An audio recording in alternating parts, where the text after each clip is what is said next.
तीसरा भाग है, जो कि पार्ट 1 और पार्ट 2 में है। समझ में आ गया ना? परंतु और इसी वजह से अब इसको सुनकर कोई अमर नहीं होता, परंतु इसको सुनकर व्यक्ति भव सागर से पार जरूर निकल जाता है। ठीक है, उसका भव रोग खत्म हो जाता है और उसको धरती पर मौजूद ऋषि वेदव्यास जी के द्वारा लिखे गए जितने भी धर्म ग्रंथ है, उनमें जितना भी ज्ञान है, अगर वो ध्यान पूर्वक से श्रीमद् भागवतम पढ़े और सुने तो उसको उन सभी प्रकार का ज्ञान हो जाता है। इसमें कोई भी संशय नहीं। अब जो श्रीमद् भागवत महापुराण ओरिजिनल था, जिसमें 1,00,000 श्लोक थे, वो आप ध्यान से सुनिएगा, जो कि काफी क्लिष्ट है और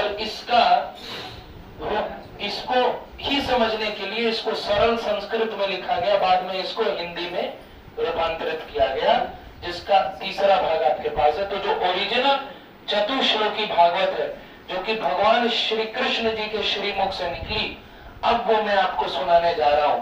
कहा जाता है कि यह चतुश्लोकी भागवत के श्लोकों को सुनने के पश्चात आपको पूर्ण श्रीमद् भागवत के सुनने का फल प्राप्त हो जाता है। तो इसलिए ध्यान पूर्वक हाथ जोड़कर इस चतुश्लोकी भागवत को सुनिए। मैं इसका पठन करने जा रहा हूं, ध्यान से सुनिएगा। ओम अतः श्री चतुश्लोकी भागवत।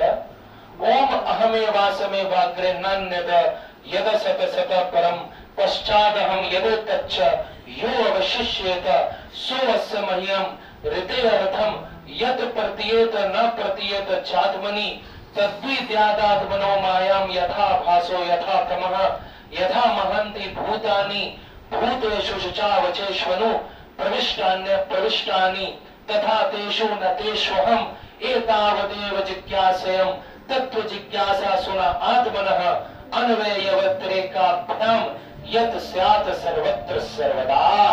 इति श्री चतुश्लोकी भागवत।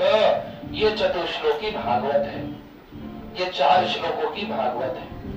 ठीक है, इसको चतुश्लोकी भागवत कहते हैं। ठीक है, अभी जो आपने सुना इसी का रूपांतरण किया गया था। अब मैं आपको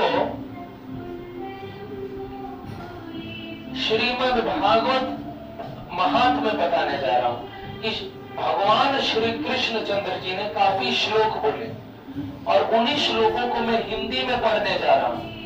आप ध्यान से सुनिए कि भगवान श्री कृष्ण जी ने क्या क्या बोला। अब ये जितने भी चीजें हैं, ये सारी भगवान श्री कृष्ण जी के श्रीमुख से निकली हुई बातें।